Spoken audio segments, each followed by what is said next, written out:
Indore EPFO ने आजादी के अमृत महोत्सव के तहत तकनीक के बेहतरीन इस्तेमाल और नवाचार को बढ़ावा देते हुए अब बुजुर्ग पेंशनर्स को घर पहुंच सेवा देना शुरू किया है, जिसके अंतर्गत उनके जीवित होने का प्रमाण और फिजिकल वेरिफिकेशन अब ऐप के जरिए उनके घर दस्तक देकर किया जा रहा है। इसी पहल को लेकर पीएफ कमिश्नर अमरदीप मिश्रा ने एमपी न्यूज के editor in chief Mahendra Singh के साथ खास बातचीत में कई जानकारियां साझा की और पीएफ दफ्तर आपके द्वार की योजना को भी बताया।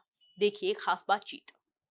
आज़ादी के अमृत महोत्सव के तहत किस तरह से नवाचार किए जा रहे हैं और तकनीक का बेहतरीन उदाहरण जो है इंदौर पीएफ ऑफिस में भी देखने को मिल रहा है, जहां पर पीएफ कमिश्नर अमरदीप मिश्रा जी कई तरह की तकनीक का इस्तेमाल करके जो तमाम पेंशनर्स हैं, खासतौर पर जो वयोवृद्ध हो चुके हैं, बुजुर्ग हो चुके हैं, उन्हें सहूलियत और पूरी तरह से राहत भी दे रहे हैं। किस तरह से डोर टू डोर अब ईपीएफ ऑफिस की जो टीम है वो पेंशनर्स के घर पर दस्तक भी दे रही है और उनका ऑनलाइन रजिस्ट्रेशन कर रही है, फिजिकल वेरिफिकेशन कर रही है, उनके जीवित होने का प्रमाण पत्र जो है अब तकनीक के इस्तेमाल के साथ जारी किया जा रहा है। तमाम मसलों पर बात करते हैं, हमारे साथ खुद कमिश्नर सर मौजूद हैं। सर, सबसे पहले तो एमपी न्यूज़ में बहुत बहुत स्वागत है आपका। आज़ादी का अमृत महोत्सव सर हम लोग मना रहे हैं, पूरा देश देशभक्ति के रंग में डूबा है। ऐसे में ये जो नवाचार है ये किस तरह से काम कर रहा है और किस तरह से एक आइडियल प्रोजेक्ट भी जो है पूरे सेंट्रल इंडिया के लिए बन चुका है? धन्यवाद आपका। हमारे यहाँ पे आपको पता होगा कि हमारी एक पेंशन स्कीम है जिसको ईपीएस 95 बोला जाता है और एक पुरानी भी पेंशन स्कीम थी। तो इसके तहत हम लोग हर महीने पेंशनर्स के बैंक खाते में पहुँचा देते हैं। अब इसके लिए ज़रूरी ये है कि हर साल पेंशनर जो है अपना लाइफ सर्टिफिकेट, जिसको कि जीवन प्रमाण पत्र बोला जाता है, वो जमा करें। और पिछले कई सालों से इसको हम डिजिटल फॉर्म में ले रहे हैं, जिसको आजकल हम लोग डीएलसी बोलते हैं, डिजिटल लाइफ सर्टिफिकेट। तो इस बार हम लोगों ने इनफैक्ट हम लोगों ने कोविड से पहले 2019 में ये देखा था कि बहुत सारे ऐसे पेंशनर्स हैं जो बहुत ही बुज़ुर्ग हैं, उनका मेडिकल कंडीशन ऐसा नहीं है कि वो हमारे ऑफिस में आ सकें या बैंक में जा सकें या पोस्ट ऑफिस में जा सकें या कॉमन सर्विस सेंटर पे जा सकें, जहाँ पे उनका डिजिटल लाइफ सर्टिफिकेट कैप्चर हो सके। हमारे कुछ ऐसे भी पेंशनर्स हैं जो कि फ़िज़िकली चैलेंज्ड हैं, डिसेबल्ड हैं, उनको भी बड़ी मुश्किल का सामना करना पड़ता है। तो हम लोगों ने उसी समय 2019 में एक शुरुआत की थी, एक पहल की थी कि भाई हम उनके घर जाके क्यों ना उनका डिजिटल लाइफ सर्टिफिकेट कैप्चर करें। और अब टेक्नोलॉजी चूँकि हम लोग के पास है, तो हम लोग उसको फिंगरप्रिंट के माध्यम से, आइरिस स्कैन से, या फिर अब फेस ऐप का प्रयोग करते हुए उनके घर पे जाके उनका डिजिटल लाइफ सर्टिफिकेट कैप्चर कर लेते हैं। तो इसके लिए हम लोगों ने एक व्हाट्सएप नंबर सर्कुलेट किया हुआ है। वो व्हाट्सएप नंबर पे हम पेंशनर्स को कहते हैं कि वो अपनी डिटेल्स भेजें, जैसे कि पीपीओ नंबर और एक उनकी फ़ोटो और अपना जियो लोकेशन भेज दें कि वो कहाँ पर हैं।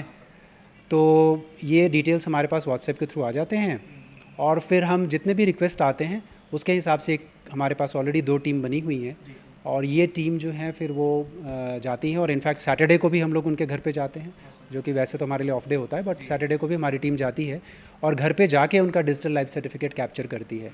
तो आज़ादी के अमृत महोत्सव के तहत कोविड ख़त्म हो जाने के बाद से कम हो जाने के बाद से अब इस बार फिर से हम लोगों ने शुरुआत कर दी है इसकी और हमें बहुत अच्छा रिस्पांस मिल रहा है इसका। सर, ऐसा कहा जाता है कि व्यक्ति से ज़्यादा व्यक्तित्व का प्रभाव होता है और मुझे लगता है कि आप भी तकनीक के बहुत जो है संजीदा जानकार हैं, तो आपका टेक्नो सेवी होना भी क्या इसके पीछे की एक प्रमुख वजह रही? क्योंकि आपके मन में जब ये जहन में सवाल आया तो आपने किस तरह से अपने स्टाफ को भी या माताओं को भी स्किल लेवल पर उनको सोचने के लिए मजबूर किया और इस तरह का स्टेप उठाया? तो मुझे लगता है कि बड़ी संख्या में जो पेंशनर्स हैं उनको एक राहत भी मिली है, क्योंकि दर दर भटकने वाली जो परिस्थिति थी वो एक तरह से कम हो गई है और ईपीएफ ऑफिस आना ही अब अनिवार्य नहीं रह गया है, बल्कि ऑनलाइन भी जो है वो अपना वेरिफिकेशन करा सकते हैं। जी हाँ, देखिए, तकनीक जो है, टेक्नोलॉजी जो है, वो हमारी लाइफ को इजी बनाने के लिए ही है और ट्रांसपेरेंसी लाने के लिए है। तो जो ईज़ ऑफ डूइंग बिज़नेस है, वो ईज़ ऑफ डूइंग बिज़नेस हमारे लाइफ में भी एप्लीकेबल होता है। तो यदि हम किसी का लाइफ बेहतर बना सकें, उसको फैसिलिटेट कर सकें कि भाई घर बैठे उसे वो सुविधाएं मिल सके, तो क्यों ना तकनीक को यूज़ किया जाए। और ऑफ़ कोर्स हमारा खुद का भी प्रयास रहता है इस एरिया में। और आप ये देखें कि जो डिजिटल लाइफ सर्टिफिकेट पहले पेपर फॉर्म में दी जाती थी, बैंक मैनेजर से साइन करवा के फिर पीएफ ऑफिस में जमा करना, फिर उसको सिस्टम में कैप्चर करना, वहाँ से आज हम लोग इस स्थिति में आ गए हैं कि हमारे मोबाइल पे एक ऐप है जो कि फेस ऐप है और वो हम सिर्फ मोबाइल लेके जाते हैं और उनका फेशियल फीचर्स जो है वो कैप्चर करते हैं और उसके बेसिस पे उनका जीवन प्रमाण पत्र उनको भी एक मैसेज चला जाता है कि भाई उनका जीवन प्रमाण पत्र जनरेट हो गया और उनकी पेंशन सुचारू रूप से उनके बैंक में आती रहती है। तो ये किसको, सभी को अच्छा लगता है इसके लिए। जी सर, ये नो डाउट एक आइडियल स्टेप है। इसको ई गवर्नेंस से भी जोड़कर देखा जा रहा है, क्योंकि लगातार जो सरकार प्रयास कर रही है कि हम जितना ज़्यादा तकनीक आधारित होंगे उतना जो है मानव जीवन सरल और सहज हो पाएगा। आप मानते हैं कि ई गवर्नेंस का एक बेहतरीन उदाहरण जो है ईपीएफ ऑफिस से भी निकल कर आया है, जो कि पूरे देश के सामने एक आइडियल के उदाहरण के तौर पर देखा जा रहा है? जी हाँ, ज़रूर।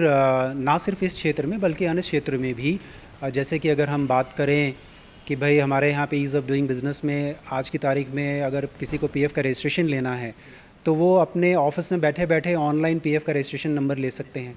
अगर किसी एम्प्लॉयर को रिटर्न फाइल करना है तो अपने घर पे बैठे बैठे अपना रिटर्न फाइल कर सकते हैं। हम लोगों ने एक और मुहिम अभी छेड़ी हुई है ई नॉमिनेशन की।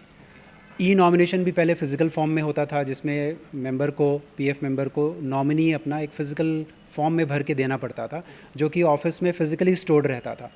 अब वो भी ऑनलाइन हो गया है, जिसको ई नॉमिनेशन कहते हैं। तो अब जितने पीएफ मेंबर्स हैं वो अपना नॉमिनेशन ई नॉमिनेशन के थ्रू फाइल कर रहे हैं। तो इस तरह के स्टेप्स जो होते हैं वो डेफिनेटली सभी को मदद करते हैं और इससे टाइम भी बहुत बचत होती है, टाइम की काफ़ी बचत होती है। इन द लास्ट आज़ादी के अमृत महोत्सव पर बतौर कमिश्नर किस तरह का संदेश आप देंगे मध्य प्रदेश को, इंदौर संभाग को, ताकि हम ये जो आज़ादी का अमृत महोत्सव है इसको एक मिसाल के तौर पर मना पाएँ और ये ऐसा आज़ादी का जश्न हो जो कि हमारे जीवन को भी जो है देशभक्ति से जोड़ कर चलाए? मैं तो बस इतना कहना चाहूँगा कि भाई हमारे साथ जितने भी पीएफ मेंबर और उनके परिवार, ना सिर्फ पीएफ मेंबर बल्कि उनका परिवार भी जो जुड़ा हुआ है, उन्हें घर बैठे सारी सुविधाएं मिल जाएं, उनको पीएफ ऑफिस आने की ज़रूरत ही ना पड़े। और यदि कोई पीएफ ऑफिस आए भी तो हम इस स्थिति में हो सके कि हम उन्हें अच्छे से ग्रीट करें, उन्हें एक कप चाय पिलाएं और उनका जो भी समस्या है उसको हम निराकरण कर सकें उसी दिन उसी समय। तो यही मेरा संदेश है और यही मेरी कामना भी है कि हम ऐसा कर पाएँ। बहुत सुंदर। तो देख सकते हैं कि समस्या को समाधान तक भी पहुंचा रहे हैं और पारदर्शी तरीके से तकनीक का बेहतरीन इस्तेमाल करके यहाँ पर एक नायाब उदाहरण भी जो है इंदौर पीएफ ऑफिस से निकल कर आ रहा है, जिस तरह से जो तमाम पेंशनर्स हैं उनके संघर्ष पर एक यहाँ पर विराम लगा दिया है और तकनीक के बेहतरीन इस्तेमाल ने, इस नवाचार ने आज़ादी के इस अमृत महोत्सव को अमूल्य महोत्सव भी बना दिया है। फिलहाल वीडियो जर्नलिस्ट धर्मेंद्र यादव के साथ महेंद्र सिंह, MP न्यूज़, इंदौर।